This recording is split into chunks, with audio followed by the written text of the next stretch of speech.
नमस्कार विद्यार्थी मित्रांनो, आपलं सर्वांचं स्वराज एज्युकेशन अकॅडमीमध्ये मी प्राध्यापक प्रमोद सायंकार आपलं स्वागत करतो।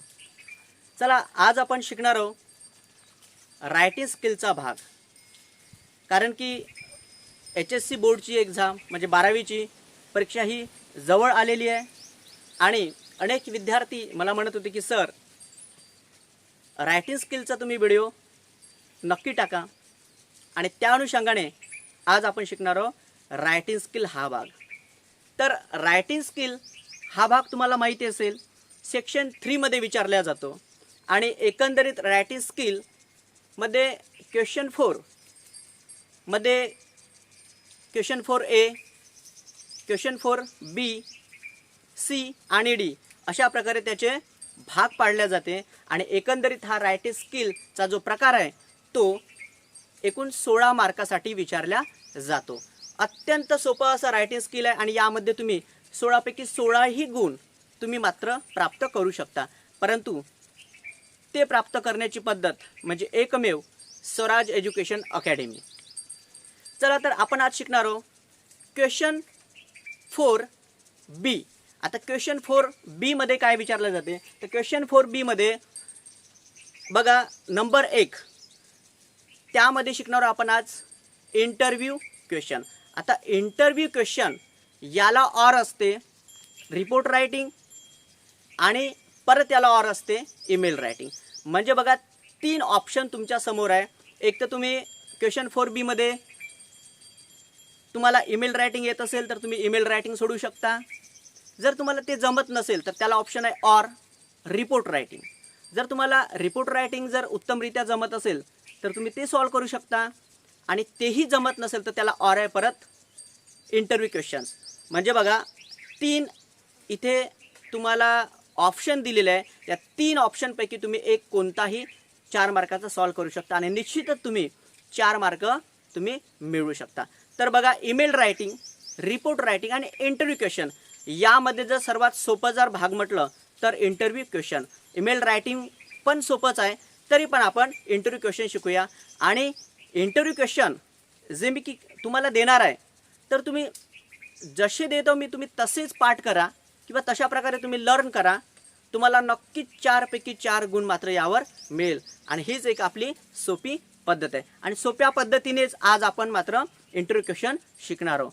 विद्यार्थी मित्रांनो, व्हिडिओ मात्र थोडा लांब होऊ शकतो, परंतु लांब झाला तरी काही हरकत नाही, कारण की आपल्याला 4 गुण मिळत आहे। आणि एक मार्क्स अर्धा मार्क्स अत्यंत महत्त्वाचा असतो।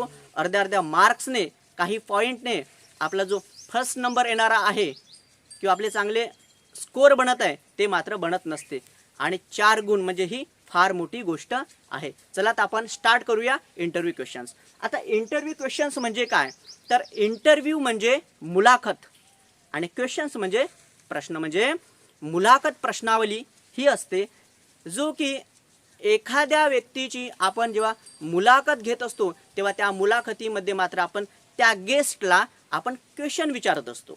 त्याच्या जीवनावर आधारित क्वेश्चन्स असते, त्याने गोल कसं केलं लाईफमध्ये इत्यादी क्वेश्चन्स आपण त्यांना विचारत असतो। आता जो येणारा जो गेस्ट असतो तो एक तर सोशल वर्कर असू शकतो, एक डॉक्टर असू शकतो, टीचर असू शकतो, पॉलिटिकल लीडर्स असू शकतो, क्रिकेटर असू शकतो किंवा अन्य कोणी असू शकतो। तर त्यांना आपण प्रश्न विचारायचे असतात। बरं, परीक्षेमध्ये आपल्याला माहिती नाही की नेमकं इंटरव्ह्यू क्वेश्चन्स हा कोणावर आधारित विचारणार आहे।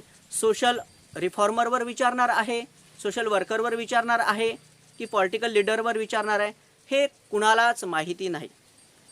तरी पण घाबरण्याची गरज नाही, कोणावरही आधारित इंटरव्ह्यू क्वेश्चन विचारू द्या, आपल्याकडे तो जो ढाचा आहे तो तयार असलाच पाहिजे। घाबरण्याची काहीही गरज नाही, कारण की तुम्ही जुळलेले आहात प्राध्यापक प्रमोद सायंकारशी। चला, तर आपण स्टार्ट करूया इंटरव्ह्यू क्वेश्चन्स कशा प्रकारे सॉल्व करायचा। बघा क्वेश्चन 4B टाकायचं आहे तुम्हाला, त्यामध्ये नंबर 3 इंटरव्ह्यू क्वेश्चन्स। बघा इथे आपण लिहून घेतलं सर्वप्रथम वेलकम सर ऑब्लिक मॅडम। आता बघा तुम्हाला सर्वात पहिले स्टार्टिंगला वेलकम सर लिहायचं, तिथे ऑब्लिक मॅडम सुद्धा लिहायचं, कारण की ज्याची इंटरव्ह्यू आपण किंवा ज्याची मुलाखत घेणार आहोत ते एक तर सर असू शकतात किंवा मॅडमसुद्धा असू शकते, म्हणजे जेंट्स असू शकते किंवा लेडीज असू शकते. त्यामुळे आपण ऑब्लिकमध्ये त्यांना सर किंवा मॅडम लिहायचं आहे. त्यानंतर we glad to meet you and congratulations. तुम्हाला भेटून आम्हाला खूप आनंद झाला आहे. आम्ही तुमचं अभिनंदन करतोय. Congratulations to your success in your life. तुम्ही तुमच्या जीवनामध्ये जे यश प्राप्त केलं, सक्सेस झाले, त्याबद्दल तुमचं अभिनंदन. वेल सर किंवा मॅडम. बघा, अशा प्रकारे तुम्हाला सर्वप्रथम याने तुम्हाला सुरुवात करायची आहे. आता यामध्ये इंटरव्ह्यू क्वेश्चन्समध्ये कमीत कमी तुम्हाला किती क्वेश्चन्स बनवायचे आहे, तर 8 ते 9 क्वेश्चन्स तुम्हाला बनवायचे आहे. 8 किंवा 9 प्रश्नामध्ये दिलेलंच असते की 8 किंवा 9 क्वेश्चन्स तुम्ही बनवा. आता मी तुम्हाला इथे 9 क्वेश्चन्स बनवून देतो, जो की तुम्हाला ते तसेच पाठ करायचे आहे किंवा लर्न करून घ्यायचे आहे. तुम्ही जास्त जे पण तुम्हाला येत असेल तर तुम्ही 1-2 क्वेश्चन जास्त पण ॲड करू शकता, काही प्रॉब्लेम नाही. पहिला क्वेश्चन बघा. When and how did you start your journey in this field. आता याचा अर्थ काय होतो बघा. आपण क्वेश्चन अशा प्रकारे चूज केलेले आहे, अशा प्रकारे मी तुम्हाला सोप्या पद्धतीने दिलेले आहे, ही माझी ट्रिक्स आहे, अशा पद्धतीने दिलेली आहे की कोणत्याही व्यक्तीचा इंटरव्ह्यू घ्या, क्वेश्चन्स मात्र त्याला तुम्हाला हेच विचारायचे आहे आणि हेच क्वेश्चन आपण त्यांना विचारत असतो आपण. त्याच्यामुळं तुम्ही म्हणाल की सर इंटरव्ह्यू क्वेश्चन्समध्ये तर वेगवेगळ्या प्रकारचे गेस्ट येणार आहे, मग त्यांना तर त्यांच्या प्रकारेच क्वेश्चन विचारावं लागेल. जसं की उदाहरणार्थ एखाद्या टीचरची इंटरव्ह्यू घेत आहोत आणि तिथे जर पॉलिटिकल लीडर येत आहे तर आपण त्यांना तर असं म्हणू शकणार नाही ना, शिक्षकाबद्दलच्या ज्या काही गोष्टी आहेत त्या तर विचारू शकत नाही. अगदी बरोबर, तुमचं अगदी बरोबर आहे. परंतु अशा प्रकारे आपल्याला क्वेश्चन्स विचारायचे, अशा प्रकारे आपल्याला इथे लिहायचे, बनवायचे आहे की कोणताही व्यक्ती इथे येईल इंटरव्ह्यूसाठी, त्याला प्रत्येक दिलेला क्वेश्चन हा लागू पडणार आहे. बघा, व्हेन अँड हाऊ, केव्हा आणि कसं, did you start your journey in this field, या क्षेत्रामध्ये तुमचा जो प्रवास आहे तो तुम्ही कसा आणि कधी सुरू केला. ठीक आहे. आता बघा, प्रत्येकाची जी फील्ड असते, क्षेत्र असते, त्यामध्ये कधी ना कधी तर कोणता व्यक्ती प्रथमताच प्रवास सुरू करतो ना, त्याची जर्नी असतेच ना प्रथम, कोणताही असो तो व्यक्ती. त्यामुळे हा पहिला क्वेश्चन नक्कीच असाच बनतो. दुसरा क्वेश्चन बघा. What difficulties did you face in your life. तुमच्या जीवनामध्ये तुम्ही कशा कशा प्रकारच्या ज्या कठीणता आहे, तुमच्या जीवनामध्ये ज्या डिफिकल्टीज आलेल्या आहेत त्या तुम्ही कशा फेस केल्या, त्याला तुम्ही कसं तोंड दिलं. आता प्रत्येकाच्या जीवनामध्ये डिफिकल्टीज येत असतात, कठीणता येत असते आणि त्याला फेस करणे प्रत्येकाचं काम असते. त्याच्यामुळं प्रत्येकालाच हा क्वेश्चन लागू पडतो. Number 3, who is your inspiration. तुम्हाला जो प्रेरणा देणारा आहे तो कोण आहे, कोणता व्यक्ती असा. हू इज युअर इन्स्पायरेशन, तुम्हाला प्रेरणा कुणी दिली. आता कोणी ना कोणी तर कोणाला नाही कोणाला प्रेरणा देतच असतो, इन्स्पायर करतच असतो. Number 4, how did you overcome to difficulties of your life. म्हणजे तुमच्या जीवनामध्ये ज्या काही डिफिकल्टीज आल्या त्या डिफिकल्टीजला हाऊ डीड यू ओव्हरकम, तुम्ही कसं तोंड दिलं, तुम्ही त्या डिफिकल्टीला कसं सांभाळलं. Number 5, how did people support you. तुम्हाला लोकांनी कसा सपोर्ट केला किंवा लोकांची कशी तुम्हाला मदत मिळाली, कोणी मदत केली. Number 6, how did the government help you. तुम्हाला सरकारने कशी मदत केली. आता सरकार शिकत असताना आपल्याला मदत करतच असते, जसं की स्कॉलरशिपच्या माध्यमातून किंवा कोणत्या सूटच्या माध्यमातून अनेक प्रकारे मदत करतच असतात. त्याच्यामुळे हा सुद्धा क्वेश्चन तिथे बनतो. Number 7, what will be your next vision of your life. तुमच्या जीवनाचा जो पुढील दृष्टिकोन आहे, नेक्स्ट विजन, तर तो काय राहणार आहे.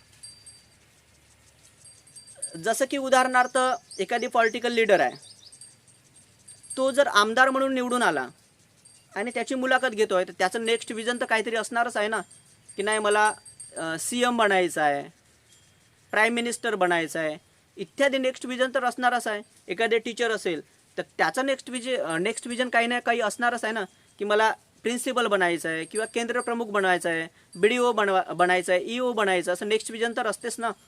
त्याच्यामुळं हा क्वेश्चन सुद्धा बनतो, what will be your next vision of your life.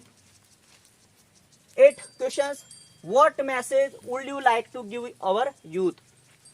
आपले जे तरुण आहे, यूथ मंडळी जे आहेत, तर त्यांना तुम्ही कोणता संदेश देऊ इच्छिता.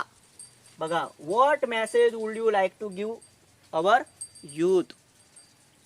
आता हे जे काही मोठी व्यक्ती बनत असतात, तर यांच्याकडून आपल्याला काय, तिथपर्यंत जेव्हा हे पोहोचत असते तेव्हा नक्कीच त्यांच्याकडून काहीतरी घेण्यालायक असतेच आपल्याला. त्याच्यामुळे इथे म्हटलेलं आहे की तुम्ही जे तरुण मंडळी आहे, यूथ जनरेशन आहे, तर त्यांना तुम्ही कोणता मेसेज देऊ इच्छिता.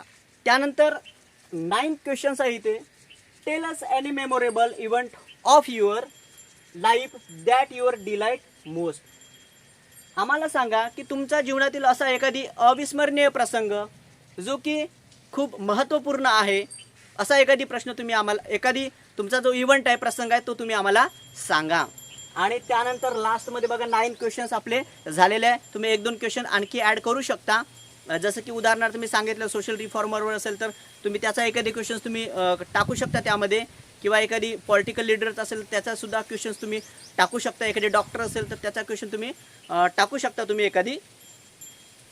त्यानंतर बघा लास्टमध्ये काय लिहायचं तुम्हाला, वेल सर, म्हणजे एंड कसा कोण्या पद्धतीने करायचा. इथेच तुम्हाला 9 क्वेश्चन बनवले म्हणजे थांबायचं नाही आहे, तर तुम्हाला एंड अशा प्रकारे करायचा आहे. You have share your experience. तुम्ही आम्हाला जो तुमचा अनुभव सांगितला, शेअर केला, and give us your valuable time, आणि तुम्ही तुमचा मौल्यवान वेळ आम्हाला दिला. फेअरवेल सर, कधीच विसरणार नाही. थँक्यू, धन्यवाद सर. अशा प्रकारे आपण त्या येणाऱ्या व्यक्तीची आपण इंटरव्ह्यू घेतली, मुलाखत घेतली, त्यांना अशा प्रकारे क्वेश्चन्स तुम्हाला विचारायचा आहे.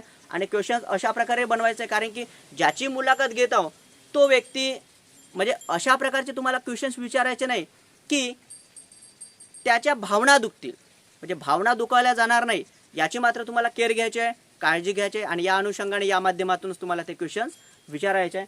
इथे बघा, तुम्ही अशा जर ढाचा तुम्ही तिथे ठेवला, मांडला, हेच क्वेश्चन जर तुम्ही चांगल्या प्रकारे जर लिहून घेतले एखाद्या पेजवर, किंवा तुम्ही रीड म्हणजे तुम्ही समजा उदाहरणार्थ लर्न करून घेतले, तर मात्र निश्चितच तुम्हाला 4 पैकी 4 इथे मार्क्स मिळणार आहे. कोणीही तुम्हाला अडवू शकणार नाही.